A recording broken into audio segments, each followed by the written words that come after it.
Morning, everybody.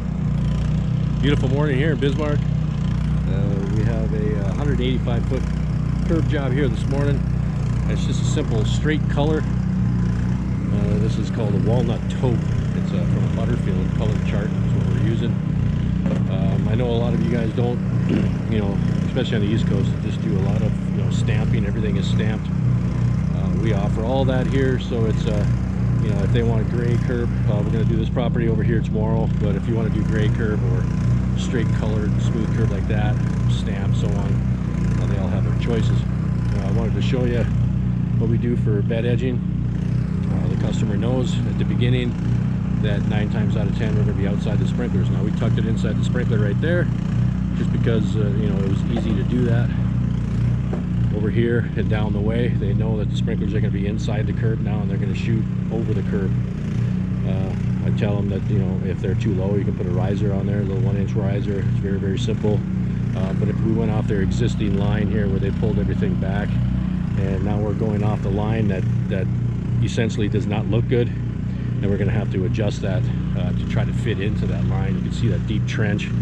They pulled everything back, which we told them they didn't have to. They did it anyway when I said that we were going to be outside the line. Now this, yeah, it's a little bit wider than it was before. They know that. It's not an issue. And outside you can see how much smoother that is. That nice line down there. Now what I do for a bed edger, okay, I have a it's called a bed scaper from Easy Trench, and I'll show you in a little bit what it looks like. We modified the blade on that. Typical blade on a bed scaper is a 7-inch blade, which is not wide enough. So we've modified that blade and welded some tabs on there. It's about 8, a little bit more than that, but it's perfect for me laying the curb in there. For those of you that are just beginning, that nice wide 9-inch trench that the bed edger uses, or a big sod cutter with a 12-inch blade on it, you got a little bit more leeway, obviously, going side to side with your curb to try to get your lines. Now once I've done this with the bed edger, my line is done, so there's no paint line here anymore. It's the bed edger line, so you can see how smooth it runs, and I'm just running that right into that trench and going right around here. You can see how we cut off this right here. This is a pain in the ass to mow. Cut that off, softened it up. You can take that mower and run right through there and make it easy. Everything is going to flow. It's going to be really nice when it's all done. He's going to come back and he's going to fill in the rock. That's all up to the homeowner. They know that at the beginning.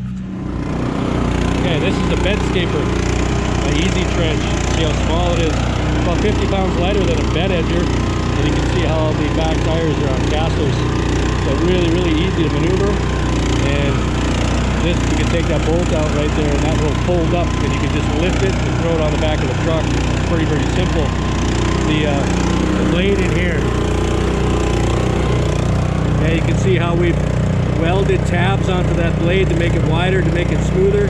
Okay, so we modified that to make it work. So that's what we use for prepping. We don't use a sod cutter. We don't use that big bed edger. It's too hard to handle. This thing fits everywhere, and it's really easy to maneuver.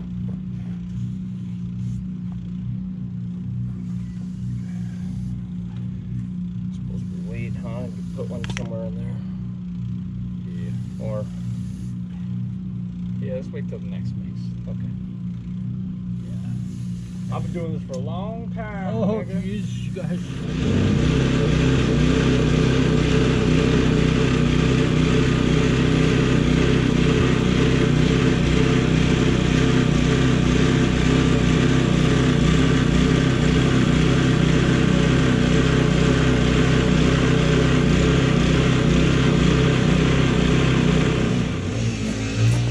Same pressure you're putting on the machine, on the handle, is the same pressure that he's putting on the trowel to get that backside.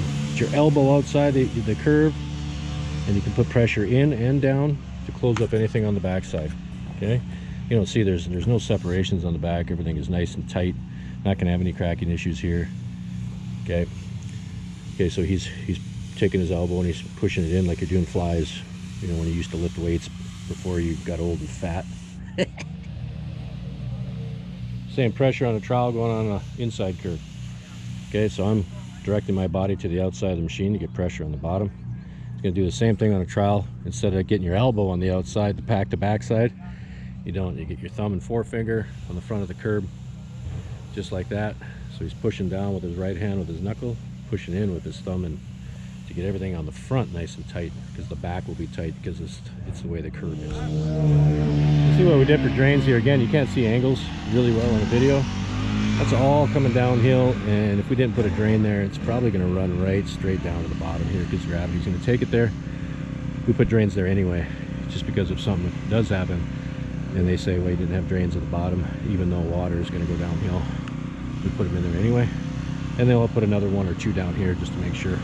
Heavy rainstorm, gonna have to take care of that. All right, we're gonna go up this hill. Okay, I got outside curve, inside curve, doesn't matter really. I'm gonna have quite a bit of pull pressure on this. We have soft mixes here now, so it's not gonna have that punch like a dry mix. So I got to make sure I'm pulling on the machine. I just got to judge as I'm going up. This curve right here won't be so bad. That one up there is going to be a little bit harder to pull. It's pretty steep up there, so I might need a little help on that.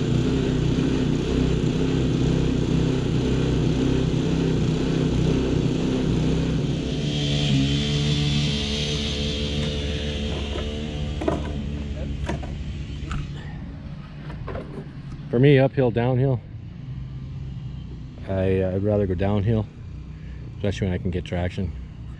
I can put my body next to the machine and create pressure. On a constant pull like that, it's just it's really hard on the back just to have that constant pull. And if you notice, my right hand is free for the most part, so I can raise and lower if I need to.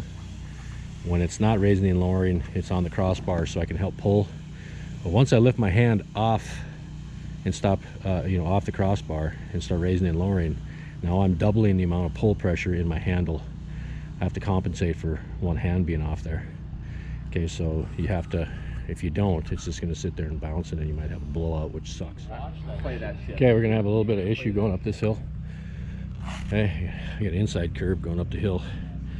Okay, so I have to make sure that my inside skid is off the ground. I don't want to cut that too early. I want to make sure I'm outside so I don't dig into that sod that's there. Okay, a lot of guys would cut that sod a little bit farther back. That's fine. I will probably have Trey put a little bit of pressure at the bottom of the machine to help me get it up the hill.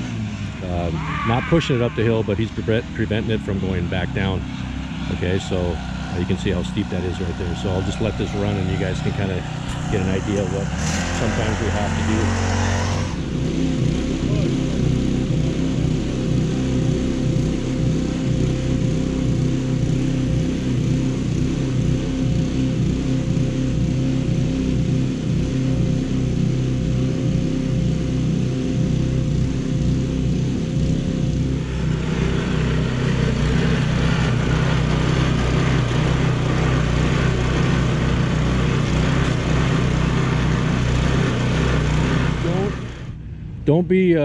Don't be afraid to have the machine higher and have a little bit more slag on something like that. You'd rather have more slag and clean up than to go too low and have that stick in the ground and that stuff blow out, and you got to do a bunch of hand work to try to get it to go back. Okay, you can see how he's climbing and how steep that is. So a little bit of pressure on the bottom with Justin just pushing. It's not so much pushing, but just preventing it from going back down, because it's a 200-pound machine pulling that up, and you got to maintain level and you got to maintain pressure and all that. So if you got somebody there to help you, it's the best thing to do. Okay, so we're cleaning this up. You can see the lines, how everything flows. Soften that up. It'll be much easier to mow. Again, you can let the customer know that's going to be easier to mow, but technically, really, when you're running a machine, a really sharp outside curve is difficult to do. It's hard to control the machine. So softening it up is only going to help you with that anyway.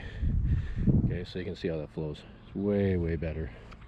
They'll fill all that in. They'll spray the grass with Roundup, cover it with weed cloth. They'll put the rock back in on the inside, raise the sprinklers if they need to, but they won't. Guys will run around with the shovel and kind of clean up some of the excess here. You can see how this turned out over here. A little difficult.